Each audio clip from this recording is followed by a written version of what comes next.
கல்யாணத்துக்கு முன்னாடி இந்த மாதிரி ஹெல்தி ஃபுட்டெல்லாம் அதிகமாக விரும்பி சாப்பிட மாட்டேன் நான். ஒரு சில நேரத்தில் சாப்பிடாம கூட இருப்பேன் வீட்டில் இந்த மாதிரிலாம் செஞ்சால். அதோட எஃபெக்ட் தான் இப்போ கல்யாணம் ஆகி குழந்த பிறந்ததுக்கப்புறம் இந்த மாதிரி ஐட்டத்தெல்லாம் தேடி தேடி சாப்பிட வேண்டியதாக இருக்குது. தோட்டத்தில் கீரை கட்டுறவங்களுக்கு நான் ஒன்று சொல்கிறேன். இது நான் ஹானஸ்ட்டாக தான் சொல்கிறேன், யாரும் தப்பாக நினைக்க வேணாம். கீரை கட்டுறவங்க கட்டும்போது கொஞ்சம் பார்த்து கட்டுங்க. அதில் அதிகமாக சேறு சகதியும் தான் இருக்குது.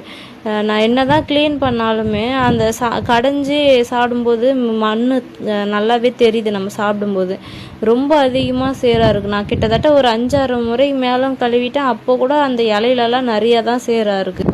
நம்ம இருக்கிறது சென்னைன்ற பொறுத்த வரைக்கும் தண்ணி நம்ம எப்படி யூஸ் பண்ணுவோம்னு உங்களுக்கே தெரியும்.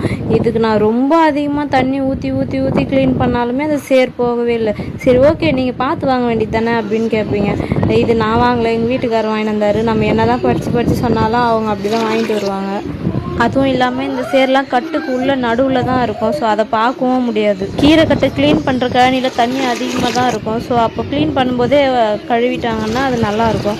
ஏன்னா அங்கே தண்ணி அதிகமாக யூஸ் பண்ணால் கூட மறுபடியும் நிலத்துக்கே தான் போகும்.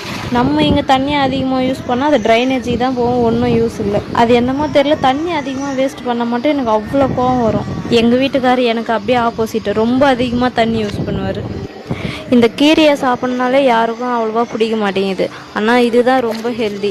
இது சாப்பிட உங்களுக்கு பிடிக்கலனா கூட ஜஸ்ட் இது கூட ரொம்ப காரசாரமாக ஏதாச்சும் ஃப்ரைடு ஐட்டம் வச்சுன்னு சாப்பிட்டீங்கன்னா கூட நல்லாயிருக்கும்.